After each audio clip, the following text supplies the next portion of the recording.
Hello, everybody. It is Jasmine C. Garner. I am back with another topic for the More Than Sexy podcast. If you guys are listening from any other podcast platform, I just want to say welcome. Thank you for joining me. And if you are on YouTube, thank you for joining. You guys are used to me making these videos. And if you want to see this, guys, you can go follow More Than Sexy Podcast on Spotify and you can see my videos as you listen. You can also subscribe to my YouTube channel where you can see every other video that I've created. I am only creating a podcast so I can expand my reach with the audio versions, but video is also on Spotify. So let's hop right into it, guys. I want to talk about the pinup girl movement because for everything we deal with in society today, there was a workup. There was a beginning, there was a foundation, there was something. And we all know that history repeats itself. Nothing really is just born of itself, although people do create new ways to do wrong today. But a lot of stuff you will see is that it began somewhere. So we're going to talk about the pinup movement and how this and the centerfold invention ended up becoming something that women deeply admired and something that men and women both deeply admired.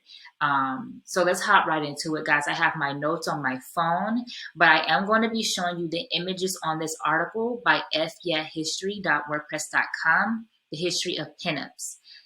I want to thank this author for blogging this and giving me the pictures, giving me something easy to study and read. So I don't know who this person is, but thank you very much. If you happen to stumble upon this, I am giving you your credit, sir or ma'am. Don't ask me to take this down. And you guys are going to see some images in here, okay? Please do not come from my head talking about you should never have posted that because I'm lusting, or you should never have put this up there. Guys, there's worse images. And I have, you know what? You need to unfollow some of those accounts that you follow on Instagram before you come tell me what I can't put on my video, okay? This is the history of the pinup. So you're going to see something that, I don't know, maybe triggering, that maybe sensual or sexy. This is just the history of it. I'm not trying to promote it at all. So here we go, guys. Let me move my video out the way so you can see these images with me. I'm going to read from my notes. This link will be in my description if you would like to read over it yourself. So we're going to get started with the Gibson Girl. This was the first pinup that was created. The first noted incident of imitating an image is dated back to 1887 by Charles Gibson, the man who created the first pinup girl. His idea was to create a lascivious and impossible woman. I don't know if this sounds familiar to you, but impossible woman. Think about that for a moment. Imagine how many Instagram models and TikTok influencers are out here using filters, using an impossible body image that women are just raving over, that we have poor self-esteem about, is an impossible image. This man had a lustful mind and decided to draw his dream woman. Okay. Lascivious is actually condemned by God. It is the feeling or revealing an overt and often offensive sexual desire, whether by a person, a manner, or a gesture. And the synonyms are lust, lewdness. So this man had a lewd and lustful mind, and he decided to draw a woman that couldn't actually exist, a biologically impossible woman. She had sizable breasts, an itty bitty wasp waist, a swan-like neck, and hair on top of her head. And this is basically where this look has come from. If you guys are familiar with watching America's Next Top Model, how much they idolized having an elongated neck, how much they talked about having long legs for days, all of these things were started with this Gibson Girl movement, the pinup girl. So let's keep going. So it's a woman who could be imitated, but couldn't actually exist. When he created this, it took off and started a Gibson Girl movement, or a complete movement of imitators, which has its root in the iniquity or the sin of emulation. And that is a lust to be like somebody else. I recently did an article, guys, on my website themodestmovement.com. You can check it out. The title is The Sin of Emulation and Competition. And the image says, "You are not a carbon copy, guys." This movement started women wanting to be a certain way, wanted women to fit this certain image because it was the rave, the talk of the town by all of the men. It was selling on magazines. It's the same thing that we deal with today with the imagery that's in our advertising. So this is the first time that we witness how these things have taken place in our society. And this woman right here is the original. She is the Gibson Girl. Her image is very popular back in the day. And her waist, in order for her to achieve that really tiny waist, she had to wear a certain type of corset under her dress. And I can bet this girl probably can't breathe, you guys. I mean, look at this waist. Impossible. It is crazy, guys. What is her name? Camille Clifford and her ridiculous waist. She had to squeeze her body up in that just so she could appeal to these magazines and these advertising. It's just crazy, guys. So the next person that we run into, so we had like a lot of war things go on. This is a war image of women wanting to join the Navy, all these things that were taking place back then during World War I. So the next person we get to with this image is George Petty. After World War I, artists who were inspired by their simple imaginations and wanted to basically like rival Gibson, the first person, they started to draw more of this pinup girl. The next well-known artist is George Petty, who illustrated the Petty Girl for Esquire magazine, which became the first centerfold to be ripped out and plastered on the walls. And here she is, guys. So that people would rip out this image and plaster on the wall. So it was called a centerfold because it was found in the center of a magazine. It took off, creating in the minds of men and women what the perfect woman should look like.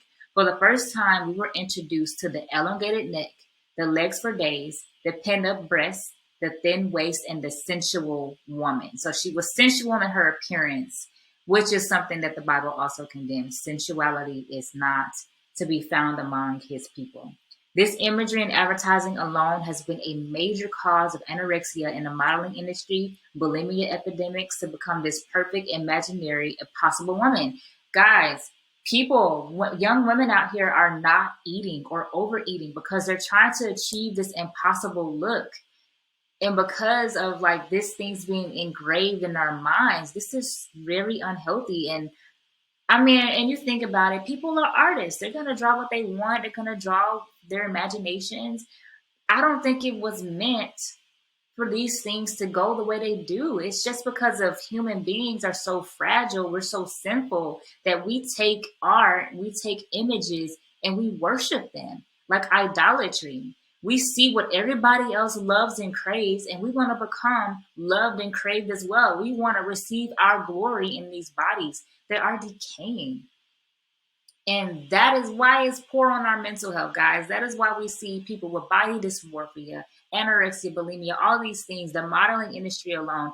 And I remember watching America's Next Top Model. If a woman, if a model made herself elongated on her images, she was more likely to stay in the competition. If she made herself look short, and she really was short, she was probably going to be booted up out of there because they idolized this image of the long neck, long legs.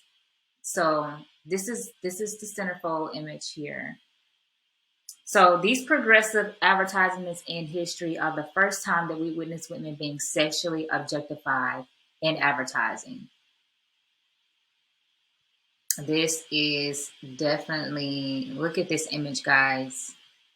These are drawn images. Look at her breasts. Look at how they sit up. You know, nobody's breasts are going to just sit so perky like that unless you go under the knife. So girls, in order for us to achieve these impossible looks, you have to go under the knife. You have to undergo surgeries. You have to, some women just stop eating, some overeat. It's just not good.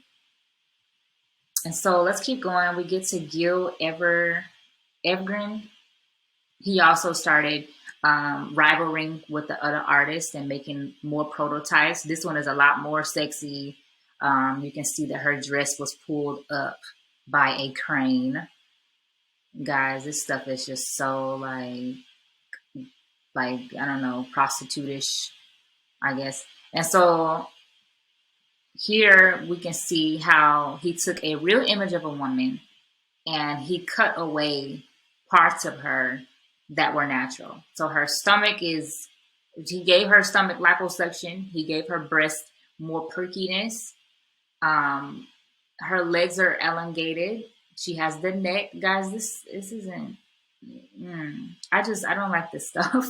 I mean, look at this pose. Really, like who can really sit like that? It's crazy. So we get down to Zoe Mozart, and Zoe became well known because she actually created more realistic women with her pinup girl, and it actually had took off as well because she didn't have to stuff her organs in this corset to make her waist so thin. She had a more realistic waist, even though it was still very sensual and it was a realistic approach, and more people wanted the real woman. So, okay, and please excuse me for this image. This is the Playboy. Enter the Playboy industry. A lot of the pinup girls started to decrease, and people started going for the Playboy centerfolds. I have a look. We're gonna talk about Playboy later. That stuff is not what it seems. People have spoken out about that industry a lot, and so the pinup girl was not destroyed, guys. So that is the end of this article, pretty much. But I want to keep going and talk about how all of these imaginations are just sexual fantasy, and it's like today we are living in a fantasy.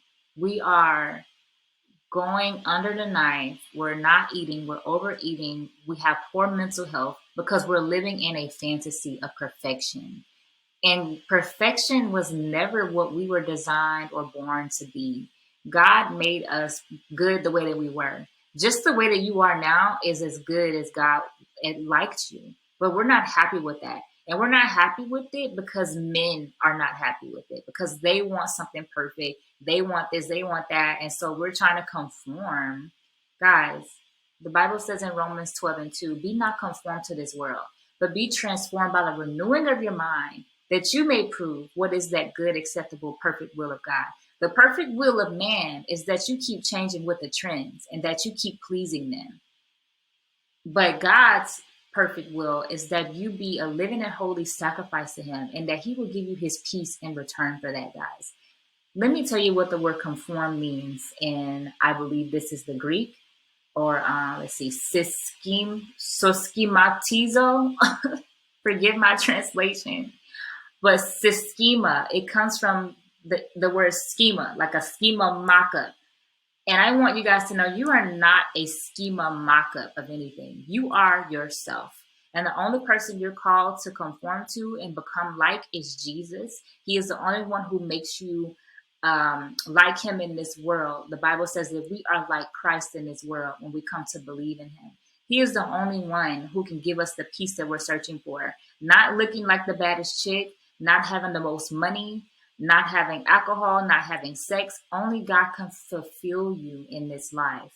And that's what I want you guys to know wholeheartedly. If you can go to modestmovie.com and read the blog post about sin and emulation, how you can be free from being in this imitating cycle of trying to be like the next girl.